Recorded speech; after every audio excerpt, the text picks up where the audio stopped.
हमारा आपसे केवल इतना निवेदन, इस पूरे श्रोता भाई बहनों से केवल इतना सा निवेदन है कि जिस भूमि को, जिस मकान को, जिस जमीन को, जिस जायदाद को आप बनाना चाहते हैं, जिस प्लाट को आप निर्मित करना चाहते हैं, कई कई घर ऐसे किराए के मकान में रहते थे तो अच्छे रहते थे, जब से घर बनाया प्रवेश करा तब से रो रहे हैं। 25 बार वास्तु शास्त्री वालों को बुला लिया, उसने यहाँ से सीढ़ी तोड़ दो, यहाँ से बना दो, यहाँ बाथरूम तोड़ दो, यहाँ से बना दो, ये पीछे से रास्ता कर दो, यहाँ से बना दो। ईमानदारी से कहना, पहले के समय में क्या वास्तु शास्त्री होते थे? नहीं। घर के बुजुर्ग कहते थे यहाँ कमरा बना दे बेटा, बेटा कमरा बना देता, यहाँ रसोई घर बना दे बेटा। घर के बुजुर्ग कहते थे वहां कमरा बनता था, घर के बुजुर्ग कहते थे वहां पर भोजन बनता था, उसके बाद भी उनके घर में शांति होती थी, फिर भी उनके घर में समृद्धि होती थी, लक्ष्मी की कोई कमी नहीं होती थी, कमाते कम थे पर ऐश की जिंदगी जीते थे, सुखमय जीवन जीते थे। आज के जमाने में बेटा कमा रहा, बहू कमा रही, पोता कमा रहा, पोती कमा रही, दादा कमा रहा, सारा घर कमा रहा है, उसके बाद भी सुख और समृद्धि और शांति नहीं है, उसके बाद भी आनंद की अनुभूति नहीं है, उसके बाद भी हमेशा रोना केवल सुख का होता है। जरा सा घर में 4 लोग रह रहे हैं पर चारों के मुंह भगोने जैसे रहते हैं, एक तपेले जैसा मुंह, एक भगोने जैसा मुंह, एक थाली जैसा मुंह, एक बल्टोई जैसा मुंह, सब कोई बोलने को तैयार नहीं, क्योंकि जब जब बोले तो बर्तन की आवाज आए तो बोले ही नहीं। एक माँ बैठी टीवी के सामने, एक माँ बैठी, एक सोफे पे बैठा, बोले ही नहीं आपस में। वो सुख गया का महाराज। कई लोगों के मैसेज आते हैं, गुरुजी हम बड़े दुखी हैं, कारण क्या है? बस कारण इतना सा है कि आपने जब मकान का निर्माण कराया, वास्तु शास्त्री को बुलाया, इंजीनियर को बुलाया, सब ठेकेदार को बुलाया, सबको बुलाकर मकान, प्लाट, जमीन, जायदाद सब दिखवाया, पर आपने उस भूमि पर पद्म पुराण कहती है, धेनु मानस कहती है, स्कंद पुराण कहती है कि उस प्लाट पर आपने 3 दिन तक एक गौ माता को नहीं बांधा, 3 दिन तक एक गाय को उस प्लाट पर बांधकर चारा खिलाते, ना वास्तु शास्त्री को बुलाने की जरूरत पड़ती, ना कभी समृद्धि की, ना सुख की जरूरत पड़ती, क्योंकि गाय उस जगह से सारी इंद्रियों को आनंदित देकर सुख प्रदान कर देती है। उस जगह के सारी रोग, बीमारी, कष्ट, तकलीफ, दुख को गौ माता खींच लेती। गौ माता जैसी जगत में कोई नहीं हो सकता। हाथ में घड़ी नहीं बांधती गौ माता, पर 4 बजे आपके रोटी मिलती है तो 4 बजे खड़ी मिल जाती है। 3 बजे भोजन मिलता है तो 3 बजे आपके दरवाजे पे मिल जाती है। 1:30 बजे भोजन दोगे तो 1:30 बजे ही मिलेगी।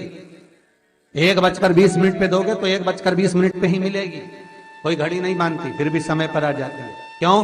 क्योंकि भगवान ने उसको ऐसा बनाया है, 33 कोटि देवताओं ने उसमें ऐसा विराजमान कर दिया है कि जगत का वो कल्याण कर सकती है। उसका एक एक अंश जीव का कल्याण करने वाला है, एक एक अंश जगत का उद्धार करने वाला है। पर हम ये आज के युग में हम उसको भूल गए। आज के युग में हम ये सोचते हैं कि हम वास्तु शास्त्री को बुला लें, वो ये बता दे, हमने ये फ्लैट बनाया, हमने ये मकान बनाया, इसकी छत कैसी, इसका कमरा कैसा, वो बता देगा, सब कुछ बता देगा। उसके बाद भी लोगों को क्या सुख नहीं, उसके बाद भी शांति नहीं। फिर चलो तो चलो किसी बाबा जोगी क्या पहुंच गए जो ऐसा घूम घूम के बताता, और उसके यहाँ जाकर पूछ लिया, बताओ बाबा जी हमारे घर में शांति नहीं, तो बाबा जी एक ही बात बोले, तेरे ही घर का है जिसने कुछ कर दिया। अब इसको याद आया 15 दिन पहले मेरी जेठानी से लड़ाई हुई थी, उसी ने कुछ करा होगा। अब बताओ बाबा जी ने आपस में ऐसा बीज बो दिया कि घर और जुड़ा हुआ था तो टूट गया। कोई बाबा, जोगी, सन्यासी, तपस्वी, साधक, उपासक कभी नहीं कहता कि घर का है। हमेशा याद रखो, संसार में किसी की सामर्थ्यता नहीं है कि कोई आपका बुरा कर दे, किसी की सामर्थ्यता नहीं। संसार में किसी की सामर्थ्यता नहीं कि आपका बुरा कर दे, बस आपका बुरा आपका किया हुआ कर्म करता, कोई दूसरा नहीं कर सकता। एक नींबू गिर गया दरवाजे पे तो 14 दिन तक नींद नहीं आई। सीसीटीवी कैमरे में देखो कौन पटक के गया, मेरे को तो 3 दिन से शंका हो रही पड़ोसन। अब बताओ, जब कैमरे में देख लिया तब मालूम पड़ा बेचारा साइकिल वाला सब्जी लेके जा रहा था उसके घर पे और नींबू पॉलीथीन से टपक गया। तब सुकून मिला कि ये नींबू, तब सोई आराम से कि पड़ोसन ने कुछ नहीं किया। ना जाने किसने क्या विद्या कर दी, ना जाने कौन ने कौन सा टोना मार दिया। केवल एक दीवार ऐसी होती है जहां पर हनुमान जी का चित्र लगाया जाता है। चाहे तुम पर्वत उठाने वाला चित्र लगाओ हनुमान जी का, चाहे बैठे हुए लगाओ, चाहे रामायण पढ़ने वाला लगाओ, चाहे लंका दहन करने वाला लगाओ, चाहे राम नाम जपने वाला लगाओ, चाहे लक्ष्मण को संजीवनी देने वाला लगाओ, चाहे मौन मुद्रा में लगा दो, चाहे स्तुति में लगा दो, चाहे भजन में लगा दो, हनुमान जी का कोई भी चित्र लगता है तो ना पूरब में लगेगा, ना पश्चिम में लगेगा, ना दक्षिण में लगेगा। हनुमान जी का अगर चित्र लगता है तो उत्तर की दीवार में दक्षिण को देखते हुए लगता है, केवल एक ही स्थान।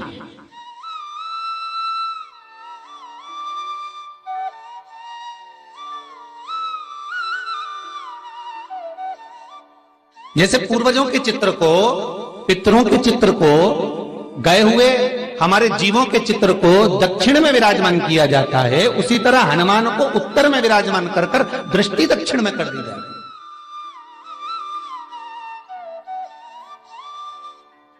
घर में हनुमान जी के जितने फोटो होते हैं उसको केवल दक्षिण दिशा में लगा और उत्तर दिशा में लगा बिठा देते हैं, और दक्षिण की ओर उनकी दृष्टि होना चाहिए, दक्षिण की ओर उनका मुख होना चाहिए। क्यों? महाराज, अगर व्यक्ति के जीवन में कोई बीमारी आने वाली है, व्यक्ति के जीवन में कोई रोग आने वाला है, व्यक्ति के जीवन में अगर कोई कष्ट आने वाला है, व्यक्ति के जीवन में अगर कोई परेशानी आने वाली है, व्यक्ति के जीवन में कोई एक्सीडेंट का योग भी बनने वाला है, तो शास्त्र कहता है वो दिशा दक्षिण से ही बनता है।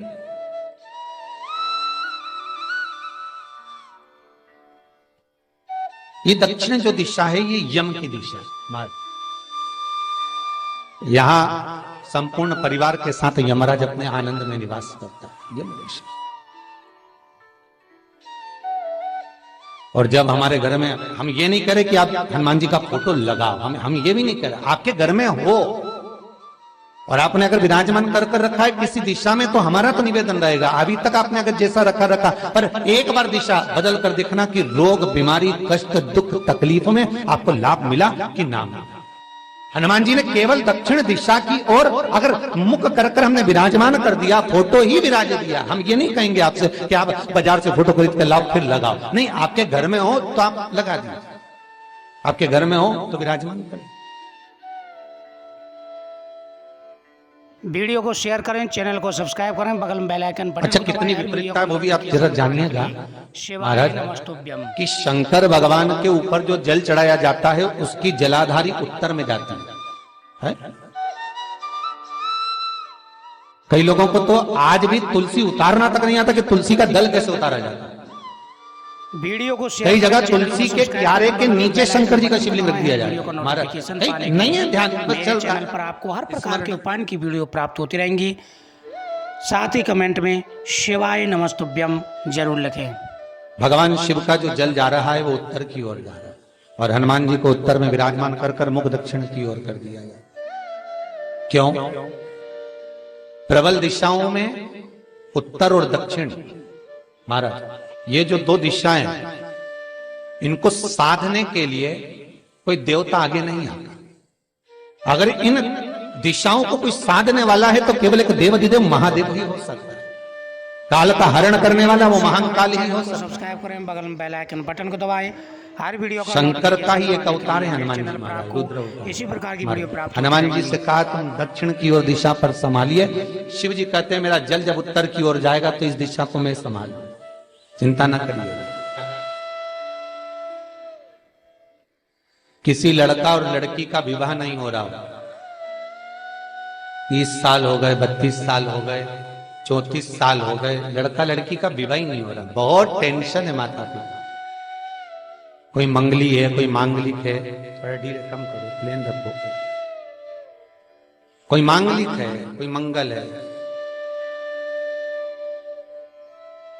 संबंध हो ही नहीं रहा, बहुत प्रयास कर रहे हैं, बहुत। 4 दिशा का स्मरण करिए, पूरब, पश्चिम, उत्तर, दक्षिण। हथेली पर आटे का दीप लगाइए, घी भर लीजिए और 4 बत्ती उसमें अलग अलग रख लीजिए महाराज।